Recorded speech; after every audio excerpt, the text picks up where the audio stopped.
হাতে অল্প সময় থাকলেই যথেষ্ট। ঘর গোছানো থেকে শুরু করে রান্না বান্না একা হাতে যেভাবে করে থাকি। নমস্কার বন্ধুরা, কেমন আছো তোমরা সবাই?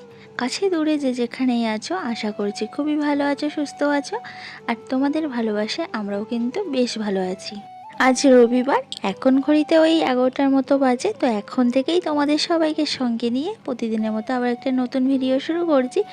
আশা করছি আজকের ভিডিওটা একটু হলেও তোমাদের ভালো লাগবে। যদি ভালো লেগে থাকে চ্যানেলটা সাবস্ক্রাইব করে আমার পাশে থেকো, আর একটা করে লাইক দিও, আর সুন্দর করে একটা কমেন্ট করো। চলো তাহলে আজকে সবজি কাটতে কাটতেই ভিডিওটা শুরু করা যাক। তো এখানে দেখো আমি আনাজপাতি কাটতে বসেছি। দেখতে দেখতে বেলা তো অনেক হয়ে গেল, আর দাদাভাই আবার বেরাবে বললো 2টোর মধ্যে। তো তার জন্য তাড়াতাড়ি রান্নাটা করে দেওয়ার চেষ্টা করছি যাতে খেয়ে যেতে পারে। তো এখানে এই যে আলু, আদা, রসুন, পেঁয়াজ সব কেটে নিয়েছি। এবার রান্নাঘরে গিয়ে রান্নাটা বসিয়ে দেবো। তো আমি দেখো এখানে আলু সেদ্ধ করতে দিয়েছি একটু রং দিয়ে। তো বুঝতেই পারছো কেন এত বড় বড় আলু কেটে আমি সেদ্ধ করছি। আর এদিকে দেখো আমি ভাতটাও বসিয়ে দিয়েছি। তো ভাতটা প্রায় ফুটে ওঠার মতো হয়ে গেছে। রান্না করতে করতে ওর ফাঁকে গিয়ে একবার দুষ্টাকে রেডি করে দিয়ে আসবো। 12টা থেকে ওর ড্রয়িং ক্লাস আছে। তো ভাতটা ফুটে উঠলে কমিয়ে দিয়ে তারপরে যাব। আর সকালবেলা দাদাভাই বাজারে গেছিলো। তো বাজার থেকে এই যে চিকেন এনেছে, আর এখানে আছে টমেটো আছে, কাঁচা লঙ্কা আছে, শসা আছে, আর লেবু আছে। যেটা কেউ খেতে চায় না, ফ্রিজে থেকে থেকে পুরো শুকনো হয়ে নষ্ট হয়। তো তবু কে জানে এত লেবু নিয়ে এসছে, প্রায় 5টা 6টা লেবু কিনে এনেছে। এই একটা দিনই দাদা সকালের দিকে বাড়ি থাকে, বাজারে যাওয়ার সময় পায়। আর দাদা রবিবার করে থাকে বলে রবিবার করে দাদা চিকেন নিয়ে আসে। আর দুষ্টুরা চিকেন খেতে ভালোবাসে, ও তো মাছ টাছ খায় না, তোমরা জানো। আর এখানে দেখো আমি পেঁয়াজ ব্রেস্তা করে নিয়েছি। তো আজকে আমি বিরিয়ানি বানাবো। তো আমার ছেলে মেয়ে বিরিয়ানি খেতে খুবই ভালোবাসে, দাদাভাইও খেতে ভালোবাসে, সবাই এখন আবদার করছে বিরিয়ানি খাবে। এরাই যে আমার সব কিছু, এদের আবদার কি করে ফেলি বলো। তো বিরিয়ানি বানাতে চলে এলাম রান্নাঘরে। ঘরে তো সব কিছুই আছে, আর দাদাভাই চিকেনও এনে দিয়েছে। তো এখানে আমি আলুগুলো প্রথমে একটু সেদ্ধ করে নিলাম, দেখলে রং দিয়ে। তো এখন ভেজে নিচ্ছি, বেশ লাল লাল করে সুন্দর করে ভেজে নেবো। আলুগুলো কিন্তু পুরো সেদ্ধ হয়ে গেছে। তো ভেজে তুলে নেবো এক এক করে। আর বিরিয়ানি আগে যেন আমি পারতাম না, এখন আমার বিরিয়ানি রান্না করতে ভীষণ সহজ লাগে। আর আগে যখন পারতাম না, তখন মনে হতো বিরিয়ানি রান্না করতে কত কঠিন, ভীষণ কষ্ট। বাট এখন আমি যেহেতু শিখে গেছি, এখন যেন আমার কাছে বিরিয়ানিটা জল ভাত। তো যাই হোক, দেখো আলুগুলো ভাজা হয়ে গেছে, আর আমি এক এক করে আলুগুলো সব তুলে নিচ্ছি। আর কি বলে তো, বিরিয়ানিটা না আমি একটু বেশি করেই করছি, একেবারে রাতেরটাও হয়ে যাবে। বিরিয়ানি খেতে যেহেতু ভালোবাসে এরা সবাই, তার জন্য একটু বেশি করেই করলাম। সব সময় তো করা হয় না, ওই যখন একটু ইচ্ছা আবদার করে তখনই একটু করা হয়। তো এখানে দেখো আমি মশলাটা কষিয়ে নিয়েছি, নিয়ে তারপরে মাংসটা দিয়ে আমি এখন ভালো করে কষিয়ে নিচ্ছি। আমি মাংসটা কষাচ্ছিলাম, তো তোমাদের দাদাভাই এসে বললো সরো, আমি মাংসটা কষিয়ে দিচ্ছি, কষিয়ে রান্না করে দিচ্ছি, তুমি অন্য কাজ করে নাও। আমি বিয়ে হয়ে এসে থেকে দেখছি, যখনই বাড়িতে চিকেন হোক না কেন, তোমাদের দাদাভাই চিকেনটা রান্না করে। আর দারুণ রান্না করে, কিন্তু খেতে ভীষণ টেস্টি হয়। তো এখানেও দেখো কত সুন্দর চিকেনটাকে কষাচ্ছে। তো আমার ওই ভালো হলো, অন্য কাজ আছে, বিরিয়ানি করতে তো অনেকটাই ঝামেলা। তো আমি অন্য কাজগুলো করে নিচ্ছি, আর দাদাভাই যে চিকেনটা কষিয়ে নিচ্ছে। আর কালারটা দেখো কি দারুণ এসছে, আর সেন্টটাও কিন্তু খুব সুন্দর বেরোচ্ছে, সারা বাড়ি একেবারে চিকেনে ম করছে।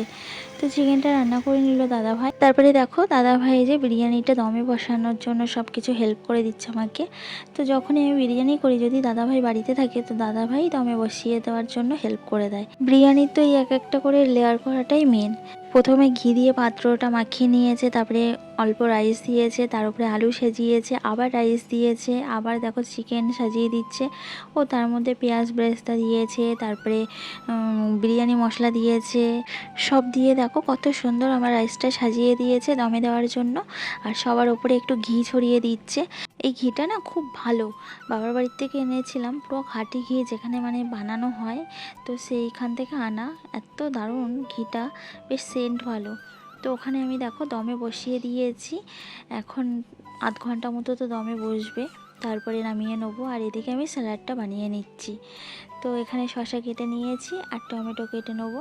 পেঁয়াজটা কাটবো না, কারণ পেঁয়াজটা দাদাভাই খেয়ে যাবে না, দাদাভাই তো বেরোবে, তাহলে পেঁয়াজটা খেলে যে একটা গন্ধ ছাড়ে না গাল দিয়ে পেঁয়াজের, তার জন্য খাবে না, বাড়িতে থাকলে খেত। আর এই দেখো এখানে আমার স্যালাড বানানো হয়ে গেছে, টমেটো, কাঁচা লঙ্কা, লেবু, শসা, আর কি সুন্দর লাগছিল না দেখতে। আধ ঘন্টা হয়ে গেছে দম থেকে নামিয়ে নিয়েছি, আর দাদাভাই রেডি হয়ে চলে এসেছে, দাদাভাইকে খেতে দিতে হবে, দাদাভাই আবার বেরাবে। তো কত সুন্দর লাগছে, আর সেন্টটা কিন্তু বেশ ভালো বেরাচ্ছিল। জানি না কেমন খেতে হয়েছে, খাবো যখন তখনই জানতে পারবো কেমন হয়েছে। তো এই যে দাদাভাইকে দিয়ে দিয়েছি খেতে, দাদাভাই এখন খাচ্ছে। দাদাভাই তো বলছে নাকি দারুণ হয়েছে খেতে, বাট দাদাভাই জানে, আমি যতক্ষণ না খাবো ততক্ষণ জানতে পারবো না। তো কী বলো তো, নিচের ঘরে সব কাজগুলো গুছিয়ে এসেছিলাম, আর ওপরের না কাজগুলো আমার করা হয়নি। ওপরের ঘরটা শুধু ঝাড় দেওয়া হয়েছে, বিছানাটা গোছানো হয়নি। দাদাভাই বেরাবে বললো, তাই রান্নার দিকে চলে গেলাম, তাড়াতাড়ি রান্নাটা করতে হবে বলে। দাদাভাইও বেরিয়ে গেছে, আর দুষ্টুটাও তো এখনও ড্রয়িং ক্লাসে, ওর আসতে দেরি আছে। তো এখন আমি নিশ্চিন্তে এবার ঘরের কাজগুলো গুছিয়ে নিই। উপরের ঘরের কাজটাই বাকি, উপরের ঘরের কাজটা কমপ্লিট হয়ে গেলে তারপর স্নানটা করতে যাব। তো ওপরে বিছানার চাদরটা টান টান করে পেতে নিলাম, নিয়ে বিছানাটা সুন্দর করে ঝেড়ে নিলাম। তারপরে এই যে বালিশগুলো সুন্দর করে গুছিয়ে রাখলাম। আর এখানে দুষ্টুটা দুটো জামা ছিল, জামা দুটো ভাঁজ করে রেখে দিলাম। কালকে ব্ল্যাঙ্কেটটা কেচে দিয়েছিলাম, তোমরা তো দেখেছো কালকের ভিডিওতে। তো ব্ল্যাঙ্কেটটা হালকা ভিজে ছিল, আজকে রৌদ্রে দিয়েছিলাম, তো রৌদ্রের থেকে তুলে এনে এই যে ব্ল্যাঙ্কেটটা ভাঁজ করে রেখে দিচ্ছি। এখন যদিও ব্ল্যাঙ্কেট গায়ে দেওয়ার মতো ঠান্ডা পড়েনি, তবু বার করে আমি ধুয়ে গেছে নিলাম। আজকে তো অঘ্রাণ মাসের পয়লা, তো কে কে ইতু পুজো করেছো কমেন্টস করে কিন্তু জানিও। আমি কোনোদিন না ইতু পুজো করিনি, আমাদের ওদিকে সবাই করতো বোন থেকে ফুল টুল তুলে, তো বাট আমি ইতু পুজোর ব্যাপারটা জানি না। তো ইতু পুজো না করার খুব ইচ্ছা আছে, তবে এখন তো সম্ভব না, দুষ্টুটা একটু বড় না হলে না আর কোনো কিছু করা যাবে না, কারণ ও তো প্রচণ্ড পরিমাণে জ্বালায় দেখেছো, আর সংসারের কাজ ওর দুষ্টুমি আমার আর হয় না সময়। তারপরে উপরে ঘরটা ভালো করে ঝাড় দিয়ে নিলাম, তারপর বাইরেটাও ঝাড় দিয়ে নিলাম, নিয়ে চলে এলাম নিচের ঘরে। তো নিচে এসে স্নানটাও সেরে চলে এলাম। এখন এবারে চুলটা আঁচড়ে সিঁদুরটা পরে নেবো। আর বেলা কিন্তু অনেক হয়েছে, কতটা বেলা হয়েছে তোমাদের একটু পরে দেখাচ্ছি। কেমন আজব না জীবনটা, বাস্তব বড় কঠিন, তবু মানুষকে মেনে নিতে হয়। জীবন এত জটিল, তবুও মানুষকে বেঁচে থাকতে হয়। ভালোবাসা বড় কষ্টের, তবু মানুষকে ভালোবাসতে হয়। পৃথিবী এত মায়ার, তবু তাকে ছেড়ে যেতে হয়। মৃত্যু এত যন্ত্রণার, তবু তাকে বরণ করতে হয়। কতটা অদ্ভুত আমাদের এই জীবন। কালকের ভিডিওতে এক দিদিভাই আমাকে কমেন্টস করেছে, তুমি খুব পরিশ্রমী।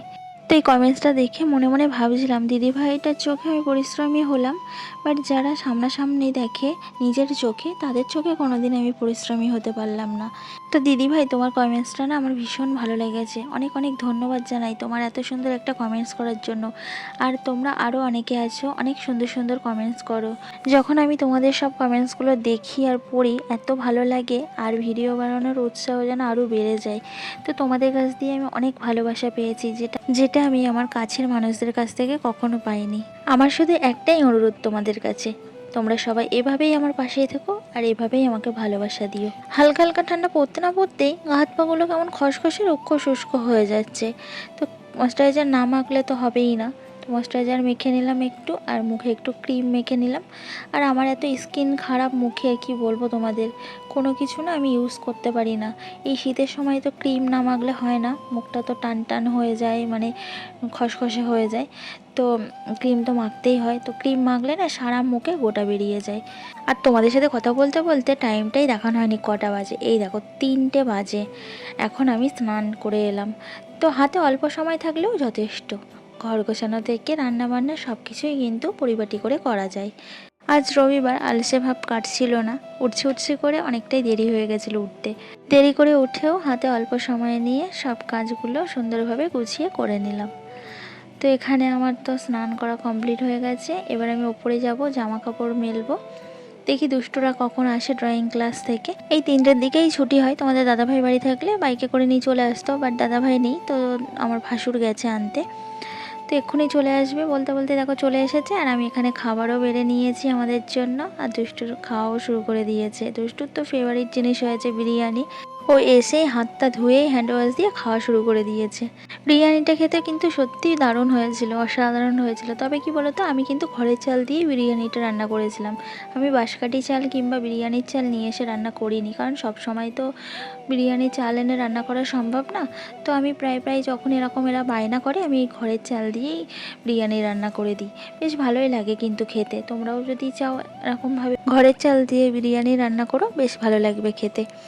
তো তো ভিজে জামা কাপড় ছিল, সেগুলো তো আর বাইরে মেলে লাভ নেই, কারণ ছাদে রোদ্দুর নেই। আর দেখো একদম পড়ন্ত বিকেল, সূর্য প্রায় ডুবি ডুবি ভাব, তো ওর জন্য ভিতরেই জামা কাপড়গুলো মেলে দিলাম। আর তো সন্ধে হয়ে এলো, তো বাইরে মেলে তো আর লাভ নেই। আর ওই দেখো ট্রেন যাচ্ছে, ট্রেন তো রাত দিন দেখছি, আর প্লেন ট্রেন এই দুটো দেখতে দেখতে তো চোখ দুটো খারাপ হয়ে যাওয়ার জোগাড়। তো দেখো সূর্যটা কত সুন্দর লাগছে, তাই না? একদম পুরো গোল অরেঞ্জ কালার, বেশ ভালোই লাগছিল। তো বিকেলবেলাটাও তোমাদের সঙ্গে শেয়ার করে দিলাম, আশা করি তোমাদেরও ভালো লাগবে। আর এদিকে দেখো দুষ্টুটা ছাদে খেলা করছে, ও এখন সাইকেল চালাচ্ছে, ও নিচে যাবে না। অনেকক্ষণ থেকে বলছি চল বাবা নিচে যাই, ও কিছুতেই এখন নিচে যাবে না, ও একটু সাইকেল চালিয়ে খেলা করবে। তো আমিও আর কি করবো, এই ছাদে ঘোরাঘুরি করছি আর ও খেলা করছে। এখন কিন্তু ঘড়িতে ওই 4টের মতো বাজতে যায়, তো দেখে মনে হচ্ছে কতটাই বেলা হয়ে গেছে, মানে সন্ধ্যা মতো হয়ে আসছে। তো এখন এবার নিচে যাব, আর যে দুষ্টুটাকে নিয়ে নিচে যাচ্ছি। এবার দেখি ওকে একটু শোয়াবো, ড্রেসটা চেঞ্জ করাবো। আঁকতে গেছিলো তো এসে ড্রেসটা চেঞ্জ করিনি, বিরিয়ানির নাম শুনে খেতে বসে পড়েছে। তো ড্রেসটাকে চেঞ্জ করিয়ে তারপরে দেখি একটু শোয়াই, যদি একটু ঘুমাই। তো এই যে দেখো বিছানায় উঠে গেছে, বললাম ড্রেসটা চেঞ্জ কর, তো ও এখন শোনে যদি। তো এখন গড়াগড়ি খাচ্ছে খাটের এপাশ ওপাশ, আর এই দেখো ঘড়িতে এখন 4:30 বাজতে যায়। তো একটু শোয়াই দেখি যদি ঘুমাই। তো চলো ভিডিওটা আজকে এখানেই শেষ করছি। যদি ভালো লেগে থাকে লাইক করে দিও, আর কমেন্টস করে জানিও কেমন লাগলো আজকে ভিডিওটা। সবাই সুস্থ থেকো, ভালো থেকো।